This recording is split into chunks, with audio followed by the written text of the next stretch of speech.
Welcome to Sovereign Mamas, the podcast sanctuary for visionary women who are building lives, businesses, and legacies in alignment with their feminine power. I'm your host, Julia Jörg, intuitive business coach, mama of two, and systems strategist for solo-led entrepreneurs. Here, we honor both your sacred role as a mama and your wild vision as a changemaker. Expect soul-aligned strategy, raw storytelling, behind the scenes, and powerful conversations that support you in scaling your business without sacrifice. If you're done choosing between success and sovereignty, you're home. Let's begin. Okay, welcome everyone to another episode on the Sovereign Mamas podcast. I'm excited to be here today, and we are always so happy that you are choosing this time for you, because I know how busy life is, how moms especially always need to really fit everything in. So thank you from the bottom of my heart that you're carving out some time and listen in. And today, our guest, Markella, we have something in the games or in the cards for you that hopefully will steer some curiosity, and also maybe, I'm pretty sure we're talking a lot about what you're doing, Markella, but let's first start with a warm welcome. Happy to have you here on the show. Thank you. Thank you for having me. Hello to everyone. It's an honor to be here with you today. Perfect. Great. So, Markella, you are parenthood and relationship coach. Before we dive all into what you do and how you help people, I would love to know, like, you're a mom first and Yes. foremost. Was which one came first? Well, I'm a clinical and counseling psychologist for over 15 years. So that came first. Okay. Then came motherhood. And then came my focusing in on motherhood, parenthood, and couples specifically who became and become parents.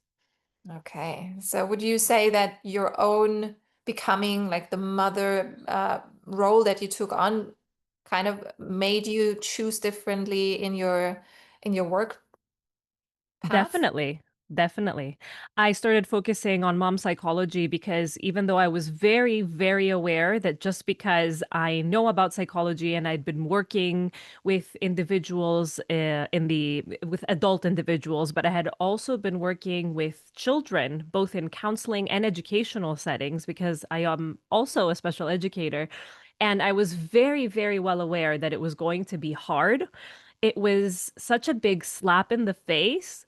um Motherhood just came like a hurricane, and I realized that, oh my god, this is a very special time. This is uncharted territory, Mhm. and there is so much more to know. And so I started, first of all, by asking questions to myself, like, what's happening to me? Why am I feeling this way? And even though I'm not clinically depressed, and I really wanted this and I really love my boy, at the same time, I don't feel like myself. What is going on? And so I ran into the term matrescence, and I started reading up on this identity shift that happens as we become mothers, and how we change, and how it's not just an added role, which we're made to believe, but it's a full identity shift. And all the other roles start to, kind of go around this new identity that we're forming. And the grief of losing the old self, even though you're so excited to be a mother,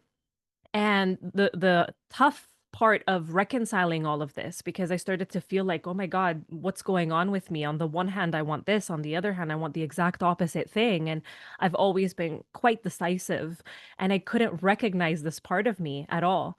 And so in all of this internal commotion, I started, trying to put what I know as a psychologist to practice. And I started researching on matrescence, and I found it fascinating what's happening. First, by looking to me, and then by starting to work with other mothers. So I was very lucky to have a couple of clients who got pregnant as I was entering this phase in my journey and in my career. And they asked me to focus in on that experience with them. And so we got to work together and I got to see it in practice while working with others as well, not just with myself. I got myself trained afterwards in matrescence. And after mothers started bringing in their husbands because they started noticing that, you know what, my marriage is in trouble. What's Mm. happening? We were doing great together, and that's why we decided to have kids. We thought, we have a healthy bond. We can do this. They felt very shocked that, oh my God, my our bond couldn't withstand this. There's something wrong with us. And they would bring their husbands in. That's how I got into couples work.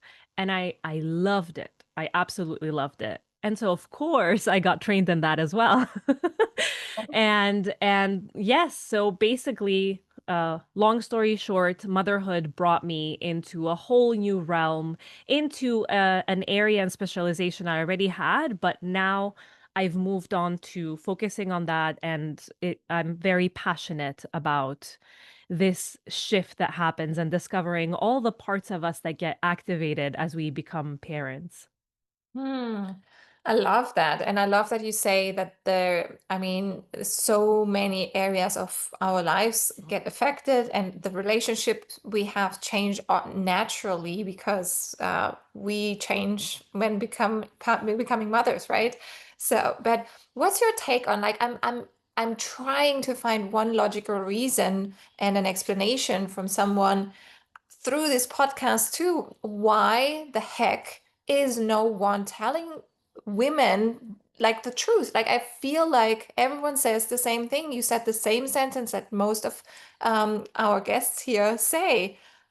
It was like a complete shock, a surprise. It's like opening this new box, and no one told us what's inside. Like, we could see the box, right? We know, oh, this is motherhood. All right, they described it from the outside, but why not from the inside? It's like, what's wrong with society? I think it's multifaceted, the answer, because I've also wondered the same thing. Why has no one told me? Had no one told me this before?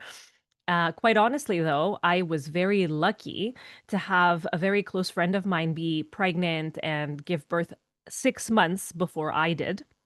And we're very honest with each other. She would ask me, do you want the honest truth or do you want a little bit of sugarcoating? And I'm always pro honesty.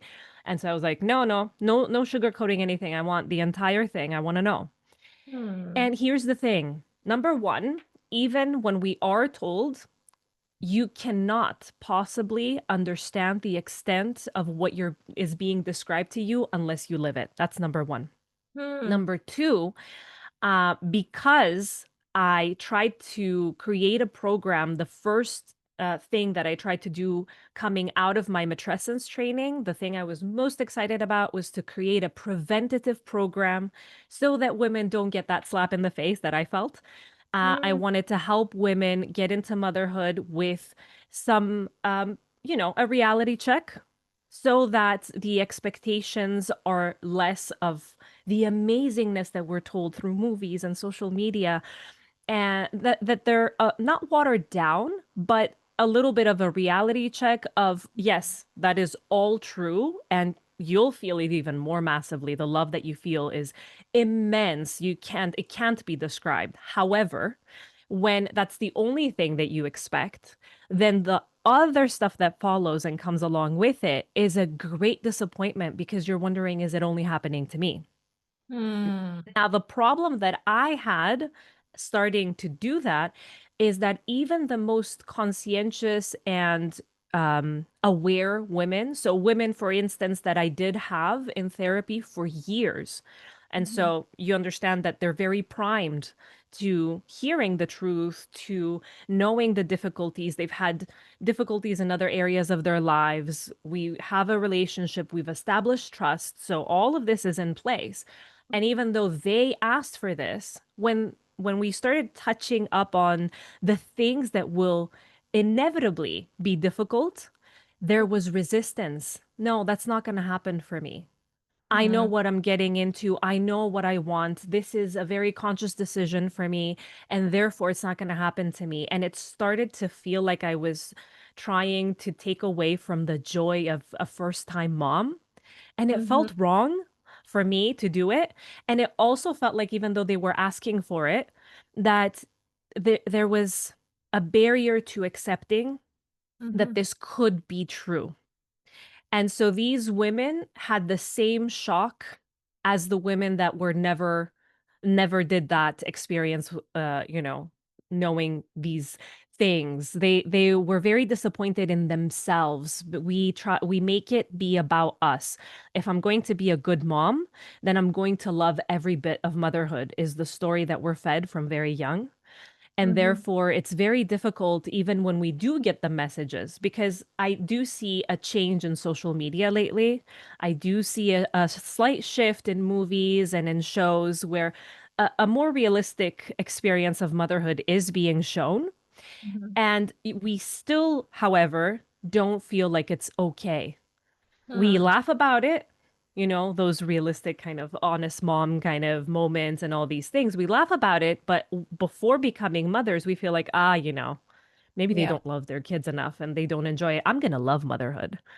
But it's also a little bit like, don't you think, it reminded me when you said that, that when you are raising your child and all you want is the best for your child, right? So you have the same intention with your clients. Like all I want is share my wisdom and protect you basically. But the child also needs to experience it for themselves, right? You can tell them only that much. And then I have one child that listens and another child that needs to experience. And I can, this is hot. I already dropped that years ago because I could see in his face that that is not sinking and he needed to touch it and the other child was hearing it's hot. And then so I think it's also a level of it's a personality thing and it's something that comes just with nature of us of being a people that through experience we learn and Hmm. a big part I definitely can see that also like you hear the things you are not in that headspace of receptivity. You can't possibly understand what the other person says and you always feel like oh that doesn't apply for me. That's no, I'm like, yeah, it's I totally get what you're saying and maybe it's also not fair. We we can't take away it like right? So we have to let them live through it. But I love that more and more women, and I see the same, like you say, I love that more and more women speak the truth, the unfiltered stories, the behind the scenes, the like sharing what's going on inside and that is I feel like that's valuable, right? It's not to ruin someone else's experience, but to just say this is how I'm feeling, I'm going through and can be totally different for you, but this is how I'm feeling. Um, Yeah. I think yeah. it's very freeing. It's very important that it's Mm. done. But just a thought that as you were speaking that I had is we also need to consider the fact that before we become moms, we're not in those spaces. So Mm. even if we Yeah. think about Instagram, for instance, the algorithm itself, we are not in a place where we're being shown these stories because we are being shown different things. At that moment in time, we're looking into very specific child-centered things. We haven't experienced motherhood, and so we're not looking into, okay, why am I experiencing this? We're not looking into anything that has to do with mom psychology. We Mm. are not only being fed by society that, you're supposed to care for your child. This is biologically, we're also in that space. Our hormones are making us think of only the child, not only when we're pregnant, but also when we give birth. And so the things that we follow, the things that we search, the things that the algorithm will show us, they don't involve these stories from moms that got slapped in the face and are saying, hey, so maybe that's also why we're not hearing these things. Mm. Fair enough. That's a true point. Yeah, absolutely. And what would you say is the most common, like the most common struggle that you help your clients overcome? The shame and the guilt involved Mm. in the contradictory feelings of I absolutely adore my child, but at the same time, I may regret this. Maybe I wasn't ready for this. So there's a lot of guilt and shame in any kind of feeling that isn't absolute adoration of motherhood. And there's a connection between adoring motherhood and adoring our child. You can love your child and not love motherhood, and you're still a good mom. You can be absolutely there for your child and also want to preserve parts of you and not sacrifice yourself and still be a good mom. This is the main thing that I work with mothers on. Mm-hmm. And how do you find it for yourself when you are um like are you coaching yourself through, or do you have a coach to uh For me, for yourself? Yeah, I always find it interesting because in like I'm a business coach and help women with, the strategies around how they build their funnels and marketing and all of that. But nevertheless, I always love having a mentor too, because that helps me be accountable to my goals and my path. Is that yeah. the same So in I definitely yes, yes, yes, yes. As a psychologist anyway, if you're going to be working with clients and have therapy clients, the ethical thing to do is to also be in therapy yourself, and if not in therapy, at least to have a mentor, someone who you can share case studies and make sure that you are not projecting things and all of these things. So number 1, before I got into working with mothers, not only did I get trained, but I also the first couple of years in my journey, I also helped myself through it. I also had my own therapy in this, and I continue to have it so that I keep myself and my own triggers in check when they do come up, so that I can also release because this work involves taking on. So I try, and that's what we do in this space is we provide the frame, we provide the space, the compassion for people to come in and share their most vulnerable parts. And a lot of times it's hard not to take that within.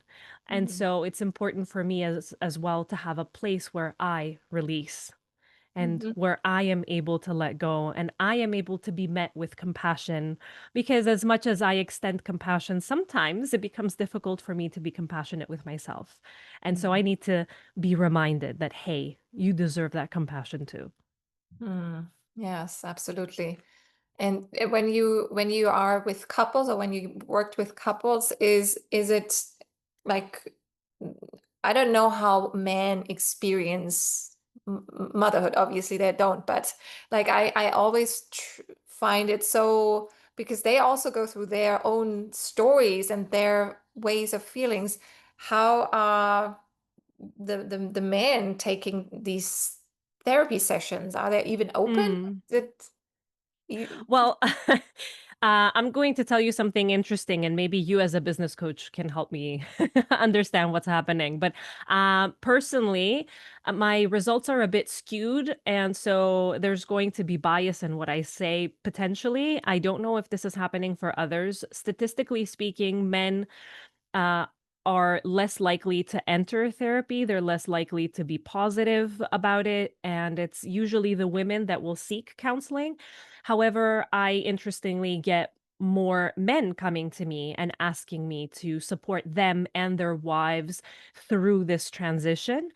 Um, I have a wonderful experience working with fathers. They are starting more and more to realize that they are changing too. Research shows that their brain also, just like a mom's, changes its wiring. A mom's brain will permanently change. A father's is more temporary and it's linked to being there as much as possible during the first 6 months.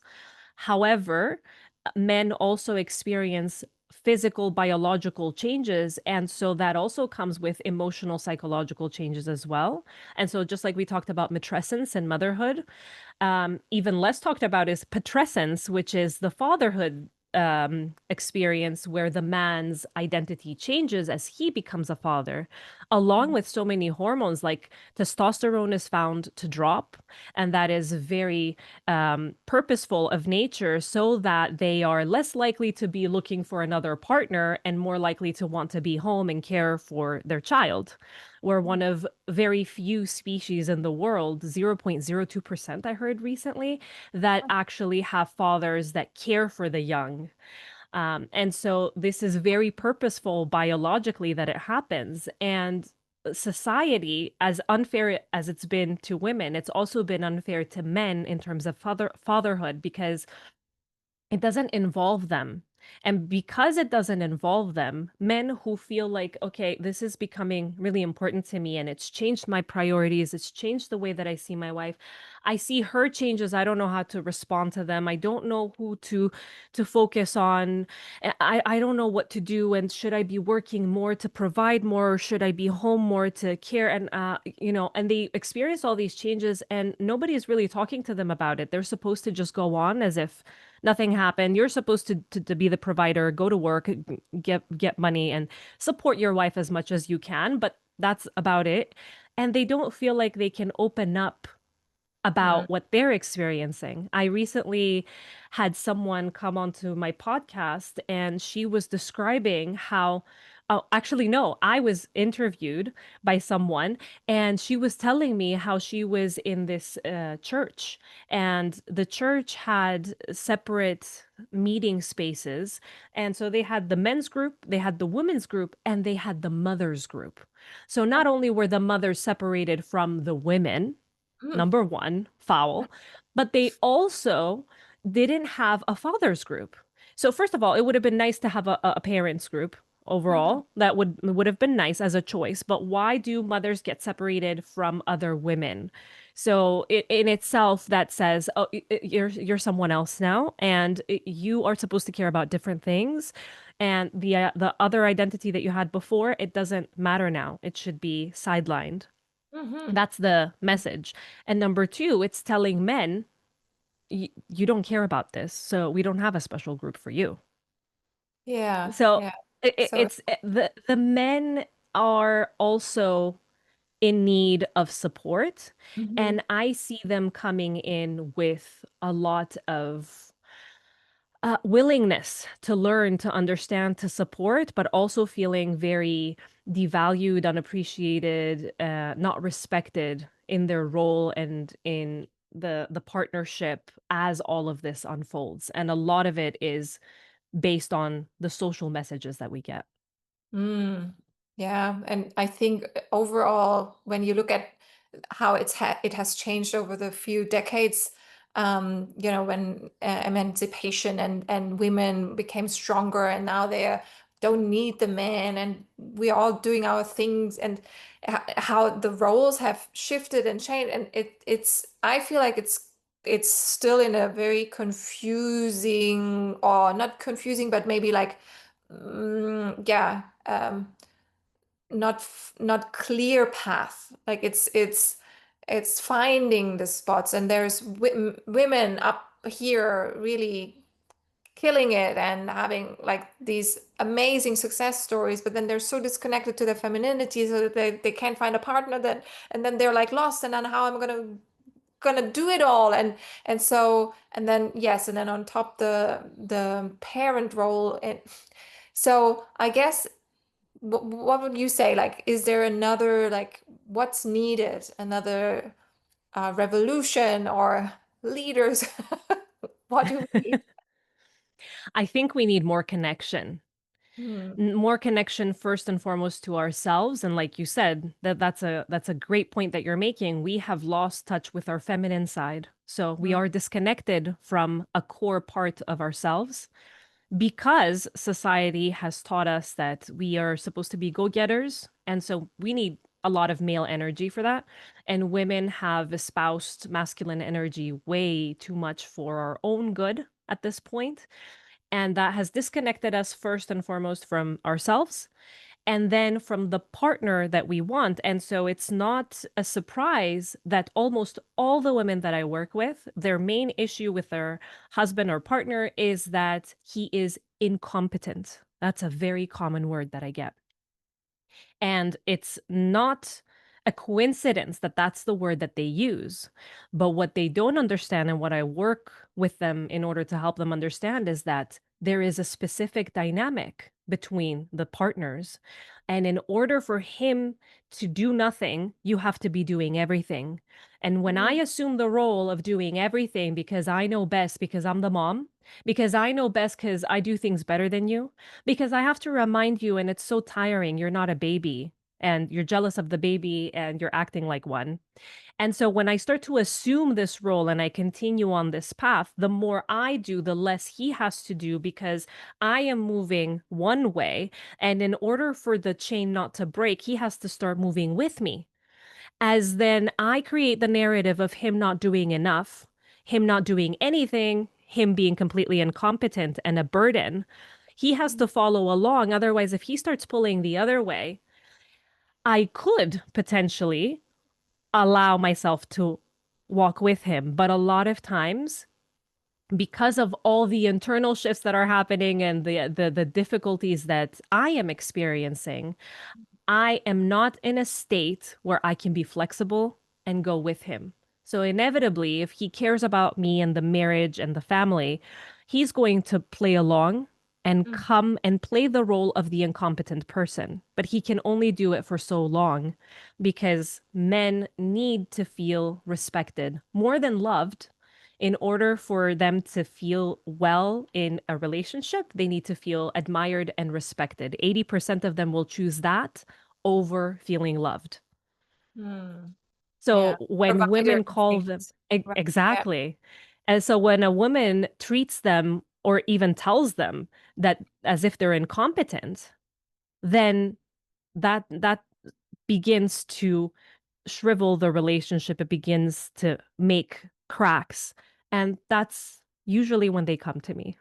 Mm, oh, you described this so perfectly. Like I've thought and lived through this before, and I heard other people talk about. But the way you just said this with this movement notion, and it's like when I went on my healing journey and had a lot of like realizations um and let go of my beliefs and shifting the paradigm of victimhood and villain.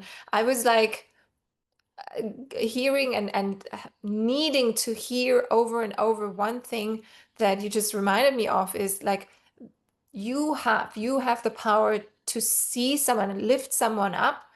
It can be your partner, it can be your mother, your father, your child. The minute you put this energy onto them, positive or negative, this person changes. And I was like, this was for me something that I had in my head for so long because I was like, how can I be so powerful? How can I be so But then once it clicked, I was like, oh yeah, that makes sense because everything is energy. And if I am like the way I'm speaking, reacting, like feeling towards this person, then of course this other person, it's a dance, right? It's like Yes. then suddenly it becomes this, and that's why your movement was so nice. If you're just listening, then we went from left screen to the right side.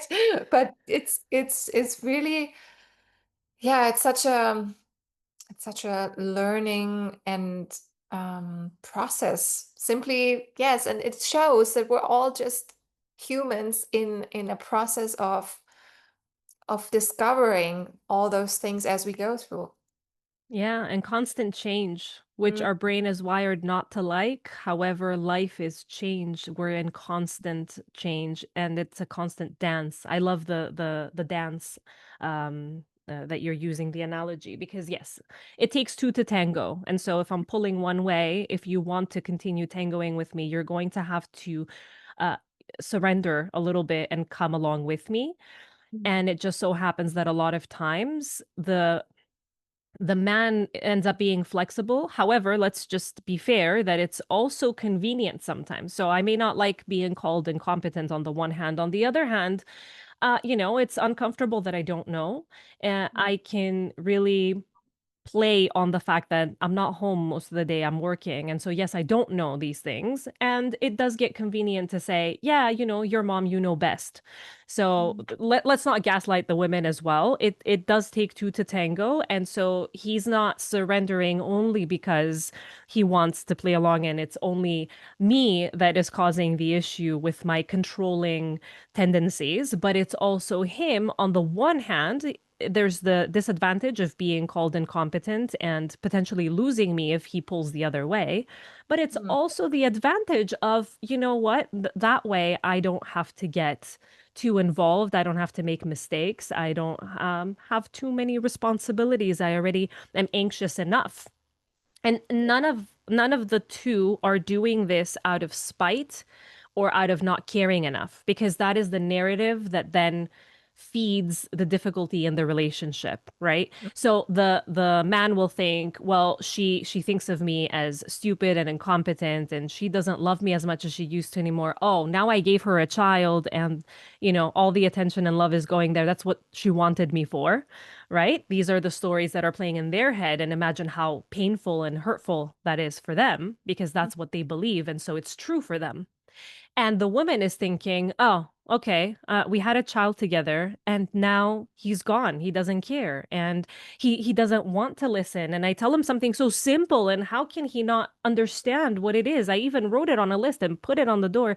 He still keeps doing the same things, which just basically means he doesn't care to help me out. So Mhm. he doesn't love me. And so we end up with two partners that are convinced that they are no longer loved by one another. Mhm.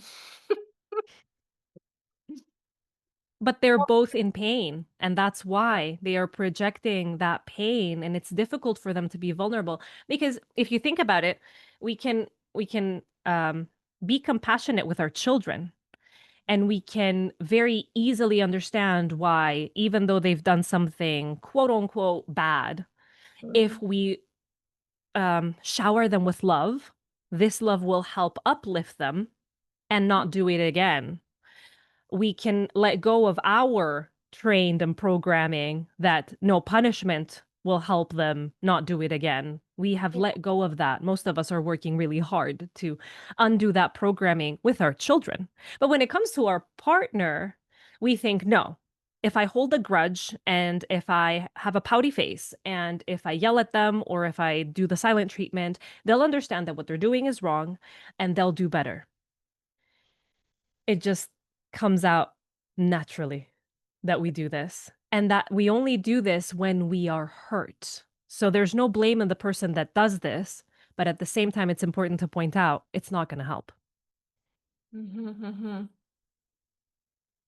Mhm. You just like, um, I don't even know what to say.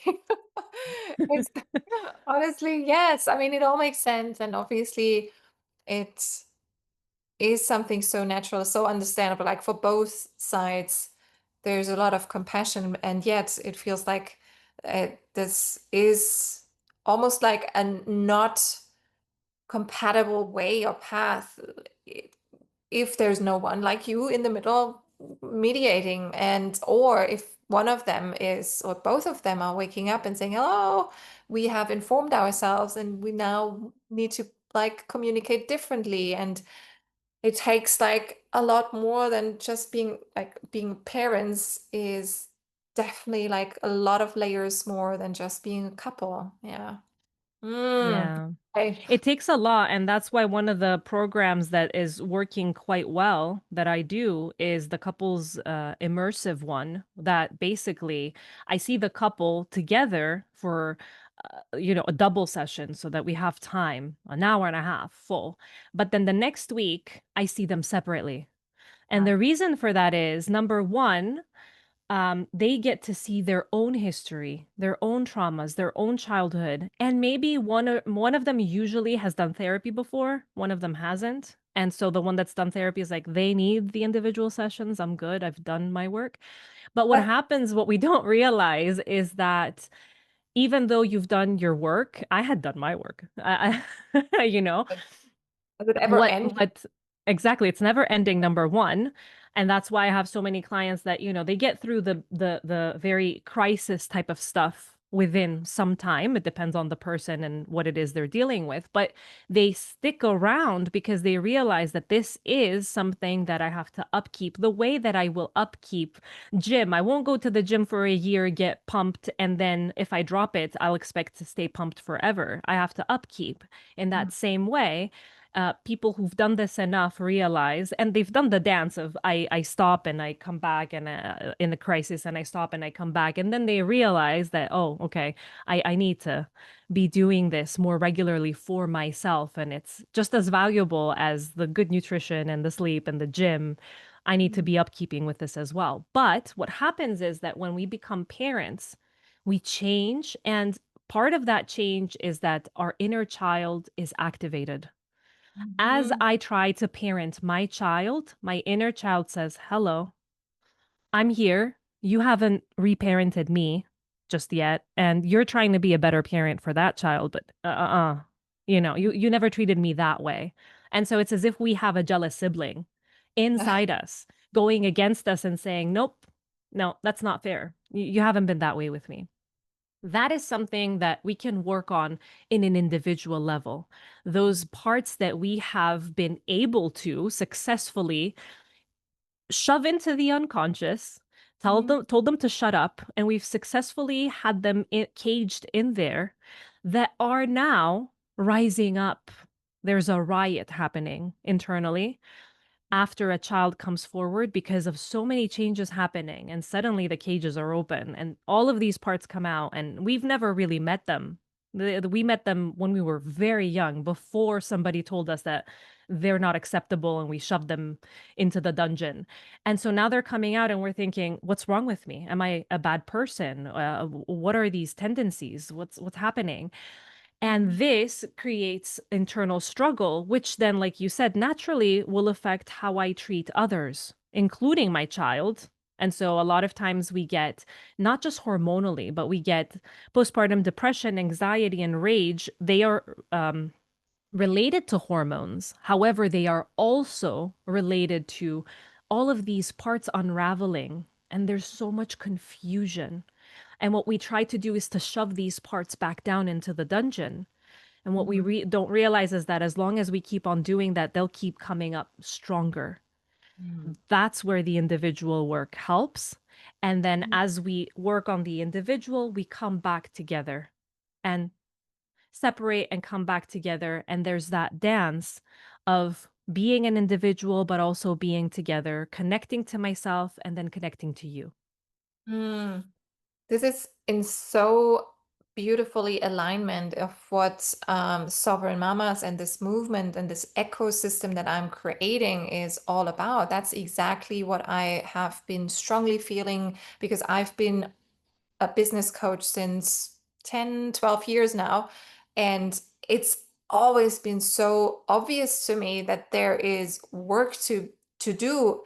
Um, like for entrepreneurs, like before even I had kids, I would see people struggling with certain things, like either taking advice from someone or strategies that they would not implement in the way they were told because they didn't feel that. Then there were always like insecurities coming up, certain things. And so for the longest, I had been like looking at this and thinking, why is it working for her and not for him, and so on and so forth, Mm.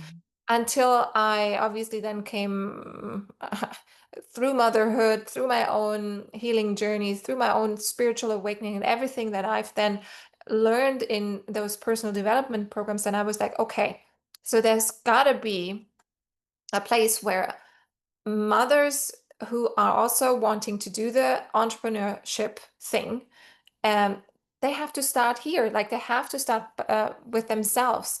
And I therefore am so passionate about this flagship program, Sovereign Spirit, that is the foundation that I would love everyone to go through first, so that you know you can't be the sovereign CEO of your business, and you can't lead your family and your children in a from a place of sovereignty if you haven't done the work and if you haven't looked inside, and if you have, like you said, you still have some layers on top of things, it's eventually going to pop out. It's eventually going to mess up your frequency and your strategy, and whatever you're doing, it's not going to work. So we have to chat afterwards, because I will also have some guest experts come into this. It's a 12-month program, because it's nothing, like you say, you don't go for a month or 3 months to the gym, as well as you don't do like programs like these. They require some time. They need space, they need like implementation and learning and really staying on a path for some time. And so, yeah, I'd love to talk how you could come in, maybe do some workshops or guest master classes, because this is so essential. It's yeah, and everyone. Thank you, that would be an honor.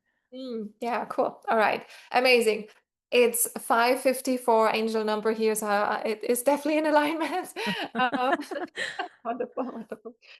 Markella, any last wisdoms? What would you like the listeners take away from today, or something, a truth that sits on your heart where you say, I want to give them? Ah, so many things. I think that I'll focus in on, based on the question that you asked before, the most important thing is connection.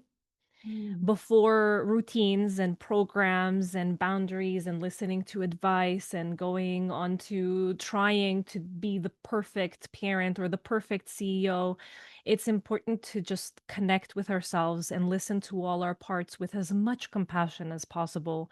If they're there, they've been created and born out of love and in an attempt to protect us. So even those parts that seem to be causing us problems and seem to be a barrier to our development, at some point were necessary for our survival, and that's why they're there.